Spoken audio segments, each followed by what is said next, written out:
حجاج ابن یوسف عبد الملک بن مروان کا رائٹ ہینڈ تھا اور کوفے کا گورنر تھا، اور پھر اس کو لالچ دی گئی کہ تم اگر عبداللہ ابن زبیر کو قتل کر دو تو تمہیں حجاز کا گورنر بنا دیں گے، کیونکہ عبداللہ ابن زبیر نے مروان کے دور کے اندر 9 سال کے لیے وہاں پہ خلافت قائم کر لی تھی۔ شہادت حسین کے بعد مسلمان حکومتیں 2 حصوں میں بٹ گئی تھیں، شام میں اور باقی سارے ایریا میں یزید یعنی حکمران تھا، اور یہاں پہ چونکہ شہادت حسین کے بعد آپ کو پتہ ہے واقعہ ہررا ہوا، اور اس کی وجہ سے ایک ریونج تھا شہادت حسین کے ریونج میں، چونکہ اہل مدینہ نے بیعت توڑی تھی اس لیے یزید نے حملہ کروایا تھا مدینہ شریف پہ، اسے واقعہ ہررا کہتے ہیں۔ اس کے بعد خانہ کعبہ شریف میں اس پورے ایریا میں عبداللہ ابن زبیر نے حکومت قائم کر لی، پھر ان کو بھی شہید کرنے کے لیے اس نے بھیجی فوج، لیکن وہ کامیاب نہیں ہوئی۔ پھر مروان بعد میں آیا، بیچ میں کچھ عرصے کے لیے یزید کا بیٹا تھا معاویہ، لیکن اس نے چھوڑ دیا، معاویہ ابن یزید۔ بعد میں مروان بھی کوشش کرتا رہا، کامیابی نہیں ہوئی۔ جب اس کا بیٹا عبد الملک بن مروان بنا نا، تو اس نے حجاج ابن یوسف ظالم شخص کو بھیجا، اور اس نے پھر دوبارہ سے یعنی چڑھائی کی، اور یہ پوری ڈیٹیل آپ کو صحیح مسلم میں ملے گی کتاب الحج چیپٹر میں، اور مشکات میں بھی آپ کو 30 جلد میں جو قریش کے مناقب والا بیان ہے نا، اس میں آپ کو مسلم شریف کی حدیث ملے گی۔ ایک حدیث یہ ملے گی کہ نبی علیہ السلام نے فرمایا بنو ثقیف میں ایک کذاب اور ایک ظالم شخص پیدا ہوگا، ایک کذاب اور ایک ظالم۔ کذاب کے بارے میں یعنی لوگوں کا دعویٰ ہے مختار ثقفی، ہمیں کوئی دلیل نہیں ملی، ترمذی سے ایک لے کے آتے ہیں، لیکن وہ امام ترمذی نے کہا ہے کہ کہا جاتا ہے، کہا تو بہت کچھ جاتا ہے، سند بیان نہیں کی ہے۔ بہرحال اسماء بنت ابی بکر سیدہ عائشہ کی جو بڑی بہن تھی، انہوں نے کہا کہ یہ جو بنو ثقیف کا ظالم ہے وہ حجاج ابن یوسف ہے، یہ صحیح مسلم میں، اور پوری حدیث مسلم شریف میں مشکات میں 30 جلد میں آپ کو ملے گی پوری ڈیٹیل حدیث کہ عبداللہ ابن زبیر کو اس نے شہید کروا دیا، اور مکے کے دروازے پہ اس نے ان کی لاش ٹانگ دی عبرت کے لیے، نعوذ باللہ، صحابی رسول کی، عام صحابی نہیں، صحابی رسول کا بیٹا، عشرہ مبشرہ حضرت زبیر کا بیٹا، حضرت عائشہ کا بھانجا اور سیدہ اسماء کا بیٹا۔ اور یہ وہ شخص ہے، بخاری شریف میں آتا ہے کہ جی کفار مکہ کہتے تھے کہ ہم نے بندھن کر دی ہے، مسلمانوں کی اولاد نہیں ہوگی۔ پہلا بچہ جو پیدا ہوا وہ عبداللہ ابن زبیر تھے۔ نبی علیہ السلام نے اپنے مبارک ہاتھوں سے ان کو گھٹی دی تھی کھجور کی، یہ گھٹی دینا بھی سنت ہے، صحیح بخاری میں آتا ہے، یہ عام بندہ نہیں ہے۔ ان کی لاش ٹانگ دی، عبداللہ ابن عمر وہاں سے گزرے اور کہا کہ اے ابو خبیب تم پر سلام ہو، یہ ان کی کنیت تھی، اور ان پر سلامتی بھیجی اور کہا کہ یہ جو آل امیہ کے لوگ ہیں تمہارے بارے میں جھوٹ بولتے ہیں، تم ایسے نہیں تھے، تم بہت عبادت گزار تھے، تم بہت نیکوکار تھے، اور میں تمہیں منع کرتا تھا، یعنی وہ عبداللہ ابن زبیر کو منع کرتے تھے کہ آپ حکومتی معاملات میں نہ پڑیں، ذرا ان کی پیسو نیچر تھی، ان کی ایکٹیو نیچر تھی۔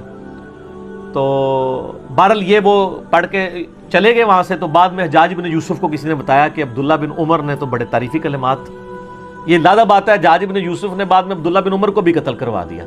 آل امیہ نے کسی کو نہیں چھوڑا، جو ان کے حاکم میں بھی تھے ان کو بھی شہید کروایا، یہ بھی صحیح بخاری میں آتا ہے حج والے چیپٹر میں کہ حجاج بن یوسف تیمارداری کے لیے آیا عبداللہ بن عمر کی، کہا کہ مجھے پتہ چل جائے نا آپ کو کس نے مروایا ہے، یعنی وہ زہر آلود نیزہ مار دیا گیا تھا حج کے دوران، کیونکہ امیر حج یہ ہوتے تھے، تو گورنر وہ تھا، وہ کہتا تھا منو امیر حج کیوں نہیں بنا دے، ٹھیک ہے، تو عبداللہ بن عمر کیوں امیر حج ہوتے ہیں؟ تو عبداللہ بن عمر نے فرمایا میرا قاتل وہ ہے جس نے احرام کی حالت میں آلات جنگ لانے کی اجازت دی ہے، یعنی تو اب ڈائریکٹ تو نہیں کہہ سکتے تھے نا، ظالم آدمی تھا، تقیۃً ہی انہوں نے ایک بات کی، میسج کنوے کر دیا۔ تو وہ مسلم شریف کی اس حدیث میں آتا ہے کہ جب وہ عبداللہ بن عمر چلے گئے تو حجاج بن یوسف کو کسی نے بتایا، تو اس نے پھر کہا کہ ٹھیک ہے عبداللہ بن زبیر کی لاش اتار کے یہودیوں کے قبرستان میں پھینک دو۔ یہ وہ لوگ ہیں سر، یہاں لوگ آل امیہ کانفرنسز کروا رہے ہیں، یہ صحابہ کی لاشوں کو ان لوگوں نے، یہ مسلم شریف ہے سر، یہ موضوعات شریف نہیں ہے، یا یہ تاریخ شریف نہیں ہے آل امیہ اور آل عباس کی لکھوائی بھی، یہودیوں کے قبرستان میں لاش پھینک دی، اور پھر یہ کہا کہ اس کی ماں کو بالوں سے گھسیٹ کے میرے پاس لے کے آؤ، یہ مسلم شریف کے الفاظ ہیں۔ اور ماں کون ہے؟ حضرت عائشہ کی بڑی بہن اسماء بنت ابی بکر۔ تو اسماء بنت ابی بکر کو جب یہ پیغام پہنچا نا، تو انہوں نے کہا کہ ٹھیک ہے، میں تو ان کا جی آپ کو بلا رہے ہیں وہ، اور اگر آپ نہ آئے تو بالوں سے گھسیٹ کے، بولے اعوذ باللہ تعالی، تو اسما نے کہا ٹھیک ہے پھر مجھے بالوں سے گھسیٹ کے لے کے جاؤ، میں نے تو نہیں جانا۔ اب وہ جو آئے تھے ان کو بھی شرم آئی کہ یار حضرت ابو بکر کی بیٹی ہے، یہ عائشہ کی بڑی بہن ہے، اور عبداللہ ابن زبیر صحابی کی ماں، اور بالکل شروع میں اسلام قبول کرنے والوں میں۔ تو پھر حجاج ابن یوسف غصے سے خود آیا، یہ پوری ڈیٹیل مسلم شریف میں، مشکات میں بھی آپ کو مل جائے گی۔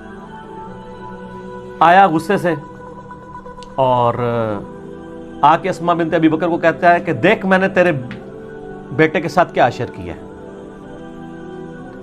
ایک ماں اس کے بچے کی لاش کو لٹکایا اتنے دنوں کے لیے، اور پھر آ کے یہ بات بھی کر رہا ہے۔ تو اسما بنت ابی بکر نے صحیح پھکی والا جواب دیا آگے سے۔ اس نے کہا دیکھ میں نے اس کو کیسا برباد کیا۔ اس نے کہا حجاج تو نے میرے بیٹے کی دنیا برباد کی ہے، اس نے تیری آخرت برباد کر دی ہے۔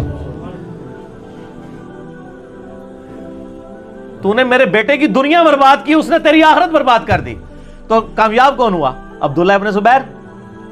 اور آگے مسلم شریف کے الفاظ ہیں کہ اسما بنت ابی بکر کہتی ہے کہ ہم نے رسول اللہ سے سنا تھا کہ بنو ثقیف میں کذاب اور ایک ظالم پیدا ہوگا۔ کذاب تو ہم دیکھ چکے، ظالم تو ہے، حجاج ابن یوسف سے کہا، ٹھیک ہے۔ اور پھر فرمایا کہ میں نے سنا ہے تو مجھے کہتا ہے کہ 2 آزار بند والی۔ یہ سیدہ اسما کی یعنی آپ سمجھ لیں ایک خصوصیت کے طور پہ بیان کیا جاتا تھا، 2 آزار بند والی۔ تو اس نے کہا ہاں۔ تو ان کا تجھے پتا ہے یہ 2 آزار کیوں تھے؟ ایک یہ جو آزار میں باندھا کرتی تھی نا ابو بکر اور رسول اللہ صلی اللہ علیہ وسلم کا کھانا لے کے میں غار ثور میں جایا کرتی تھی، اور دوسرا آزار میری تہمت ہوتی تھی جس سے کوئی عورت بھی آزاد نہیں ہو سکتی، اور اس وجہ سے میرا نام پڑ گیا تھا 2 آزار بند والی، رسول اللہ صلی اللہ علیہ وسلم کا کھانا لے کے۔ تو آپ اندازہ کریں کہ آل امیہ نے ان لوگوں کو جنہوں نے اسلام کے لیے اتنی قربانیاں دی تھی ان کے ساتھ کیا کیا ظلم کیے۔ صرف آل رسول کے ساتھ ظلم نہیں کیے، باقی صحابہ کی اولاد کے ساتھ۔ یہ جو آج جو ہے وہ سعودیہ کے ریال لے کے ان کے فضائل و برکات جھوٹے بیان کرنے کی کوشش کر رہے ہیں، ان کو پتہ نہیں ہے کہ یہ بھی کیا کر رہے ہیں، یہ اپنی دنیا بچانے کے چکر میں اپنی آخرت برباد کر رہے ہیں ان کی جھوٹی وکالت کر کے۔ اور سر آپ کو حقائق اگر جاننے ہیں نا تو آپ یہ میرا ریسرچ پیپر پڑھیں، واقعہ کربلا کا حقیقی پس منظر 72 صحیح الاسناد احادیث کی روشنی میں اہل سنت کی مین سٹریم کی کتابوں سے میں نے 200 روایتیں جمع کی ہیں، اکثر بخاری اور مسلم سے۔ تو یہ جناب حجاج ابن یوسف تھا اور یہ اس کی اصلیت تھی۔